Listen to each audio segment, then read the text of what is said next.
స్నేహితులారా, డిసెంబర్ 2025 నెల తుర్కీకి అన్ని వైపులా చీకటి మాత్రమే కనిపించే రోజుల్లా మారిపోయింది.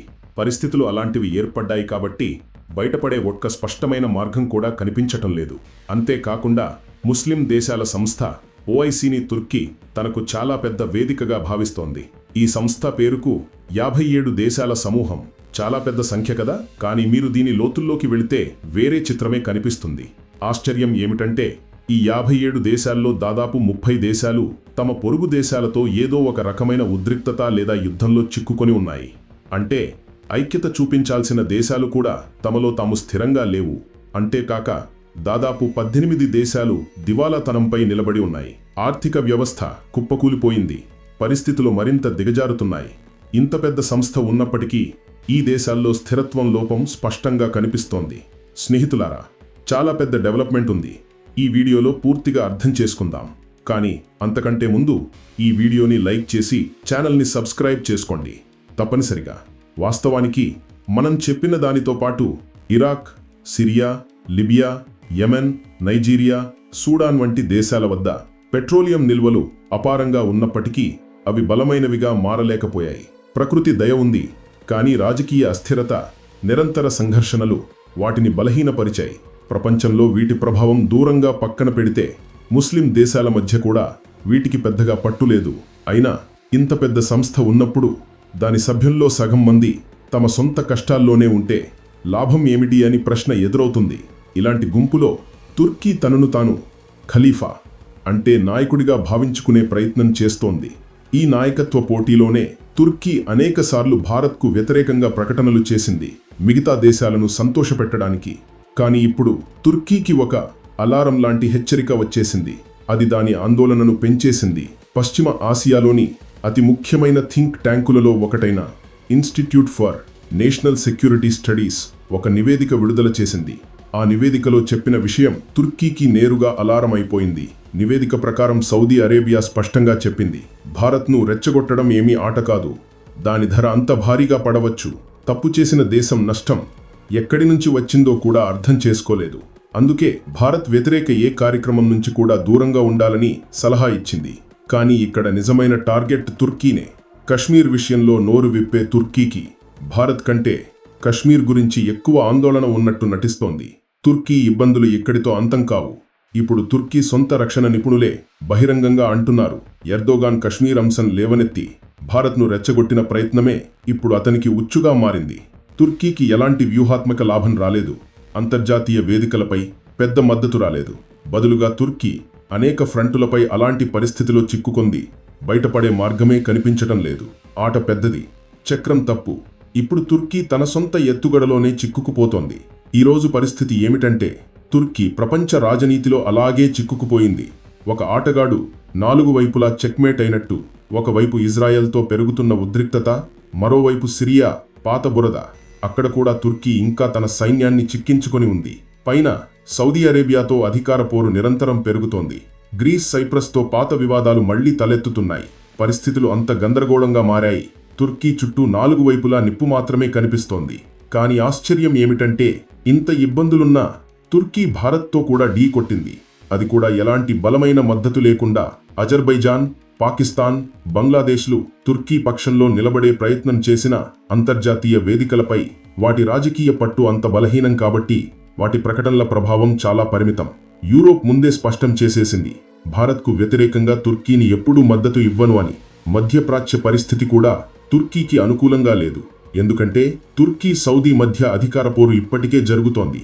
అందుకే భారత్ విషయంలో సౌదీ తుర్కీకి ఒక్కసారి కూడా మద్దతు ఇవ్వలేదు. సౌదీ సైన్యం మిగిలిన సైనిక సహకారాన్ని కూడా తుర్కీతో నిలిపివేసింది. ఇప్పుడు తుర్కీ భౌగోళిక రాజకీయ ఆటలో ఒంటరి ఆటగాడిగా మారింది. భారత్ దాని పొరుగుల్లోనే వ్యూహాత్మకంగా మూసివేస్తోంది. దాని ప్రభావం నెమ్మదిగా కనిపిస్తూ వస్తోంది. పశ్చిమ ఆసియా థింక్ ట్యాంకులు స్పష్టంగా చెబుతున్నారు, తుర్కీ ఇలా భారత్ను రెచ్చగొడితే రాబోయే 5 సంవత్సరాలు దానికి అతి భారీగా పడతాయి. తుర్కీ సింహాన్ని తాకిన ప్రయత్నం చేసింది, కానీ ఇప్పుడు పారిపోయే మార్గం కనిపించడం లేదు. తన సొంత రాజకీయ సైనిక నిర్ణయాలు ఇప్పుడు తనపైనే భారీగా పడుతున్నాయి. రాబోయే కాలంలో ఈ ఒత్తిడి మరింత పెరగవచ్చు. తుర్కీ ఇబ్బందులు కేవలం మధ్యప్రాచ్యంతోనే పరిమితం కాలేదు. అంతర్జాతీయ ఫ్రంట్లో కూడా పరిస్థితులు దానికి వ్యతిరేకంగా నిలుస్తున్నాయి. తుర్కీ నాటో సభ్యులు. కానీ రష్యా యుక్రెయిన్ యుద్ధంలో మధ్య మార్గం పట్టే ప్రయత్నం చేస్తోంది. ఇదే విధానం ఇప్పుడు ఇక్కడ కూపం అక్కడ గొయ్యి స్థితి సృష్టిస్తోంది. నాటోతోనూ సంబంధాలు పాడవుతున్నాయి, రష్యాతోనూ నమ్మకాన్ని కోల్పోతోంది. డిసెంబర్ 2025లో బ్రసెల్స్లో జరిగిన నాటో సమావేశంలో తుర్కీ ఆందోళనలు బయటపడ్డాయి. తుర్కీ విదేశాంగ మంత్రి బ్లాక్ సీ భద్రత గురించి తన బాధ వ్యక్తం చేశాడు. రష్యాకి చెందిన ఆయిల్ ట్యాంకర్లపై దాడులు జరుగుతున్నాయని, అది తన సొంత ఎక్స్క్లూజివ్ ఎకనామిక్ జోన్లోనే జరిగాయని, దానితో తన సముద్ర వాణిజ్యం నేరుగా ప్రమాదంలో పడిందని చెప్పాడు. తుర్కీ ఇప్పుడు దీన్ని భయంకరమైన స్థితిగా వర్ణిస్తోంది. ఎందుకంటే తాను ఇతరులకు మూసివేసిన సముద్రమే ఇప్పుడు తన భద్రతకు సవాలుగా మారింది. మాంట్రో కన్వెన్షన్ను సాకుగా చూపి తుర్కీ నాటో యుద్ధ నౌకలను బ్లాక్ సీలోకి రానివ్వలేదు. దాని ద్వారా తనను తాను వ్యూహాత్మకంగా బలోపేతం చేసుకుంది. కానీ ఇప్పుడు ఇదే వ్యూహం తనపైనే తిరగబడింది. అమెరికా, యూరోప్ ఈ నీటిపై కోపంగా ఉన్నాయి. తుర్కీ ఒకవైపు నాటోలో కూర్చుని మరోవైపు రష్యాతో సాన్నిహిత్యం పెంచుకుంటోంది. ఈ రెండు ముఖాల ఆటనే తాను వ్యూహాత్మక స్వాతంత్ర్యం అని పిలుచుకుంటుంది. కానీ ఇప్పుడు అది తలనొప్పిగా మారింది. నాటో 2025 అజెండాలో అన్ని దేశాలు రక్షణ బడ్జెట్ను 2% నుంచి 3.5%కి పెంచాలని ఆదేశించింది. తుర్కీ ఇప్పటికే అనేక ఫ్రంటులపై భారీ ఖర్చు చేస్తోంది. ఇప్పుడు ఈ కొత్త భారం దాని ఆర్థిక వ్యవస్థను మరింత బలహీనపరుస్తుంది. అమెరికా ఒత్తిడి కూడా పెరుగుతోంది. తుర్కీ బ్యాంకులు 2025లో అమెరికా ఆంక్షల భయంతో రష్యన్ కంపెనీలతో లావాదేవీలు తగ్గించేశాయి. పరిస్థితి ఇలా ఏర్పడింది. తుర్కీ రష్యాను సంతోషపెట్టలేకపోతోంది, అమెరికాను కోపించే రిస్క్ కూడా తీసుకోలేకపోతోంది. విశ్లేషకుల అభిప్రాయం ప్రకారం భవిష్యత్తులో రష్యాకు భౌగోళిక శక్తి లభించే ఏ ఒప్పందం జరిగినా తుర్కీ ఇబ్బందులు మరింత పెరుగుతాయి. యుక్రెయిన్ ఓడిపోతే రష్యా కాకసస్ ప్రాంతంలో విస్తరణ చేయవచ్చు అని, అది తుర్కీ భద్రతకు నేరుగా ముప్పు అని తుర్కీ భయపడుతోంది. మరోవైపు పాకిస్తాన్, అజర్బైజాన్, బంగ్లాదేశ్లతో కలిసి తుర్కీ 3 సోదరుల ఒడంబడిక అని గాలి పుట్టించింది. కానీ అది కూడా ఇప్పుడు భారంగా మారింది. ఎందుకంటే ఈ ఒడంబడిక భారత్కు వ్యతిరేకంగా కనిపిస్తోంది. ఇప్పుడు భారత్ అంతకంటే శక్తివంతంగా ఉంది. ఇలాంటి సమయంలో తుర్కీ, ఇజ్రాయెల్ మధ్య ఉద్రిక్తత మరింత లోతయింది. నవంబర్ 2025లో ఇస్తాన్బుల్ ప్రాసిక్యూటర్ ఇజ్రాయెల్ 37 ఉన్నత అధికారులకు అరెస్ట్ వారెంట్లు జారీ చేయడంతో దౌత్య వాతావరణం మరింత దిగజారింది. అధ్యక్షుడు ఎర్దోగాన్ ఇజ్రాయెల్పై కఠిన ప్రకటనలు చేయడం మొదలుపెట్టాడు. రెండు దేశాల సంబంధాలు ఘర్షణ గరిష్ట స్థాయికి చేరుకున్నాయి. మరోవైపు సిరియాలో కూడా తుర్కీ దారుణంగా చిక్కుకుంది. ఏప్రిల్ 2024లో అస్సాద్ ప్రభుత్వం కూలిపోయిన తర్వాత తుర్కీకి లాభం ఉంటుందని ఆశించింది. కానీ కొత్త ప్రభుత్వం ఇజ్రాయెల్కు దగ్గరవుతోంది. తుర్కీ పథకాలన్నీ నీటిముట్టలయ్యాయి. స్నేహితులారా, ఇప్పుడు మీ నుంచి ప్రశ్న.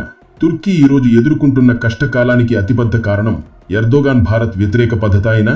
రాబోయే కాలంలో తుర్కీ పట్ల భారత్ మెత్తని ధోరణి చూపాలా, లేక నీవు ఎలాగో నేను అలాగే అన్న ధోరణిని కొనసాగించాలా? మీ అభిప్రాయాన్ని కమెంట్ బాక్స్లో తప్పనిసరిగా రాయండి. వీడియో నచ్చితే లైక్, షేర్ చేయడం అస్సలు మర్చిపోకండి. ఇలాంటి వార్తలతో అప్డేట్ అవ్వాలంటే ఛానల్ని సబ్స్క్రైబ్ చేసుకొని బెల్ ఐకాన్ని ఆల్ పై సెట్ చేయండి. జై హింద్.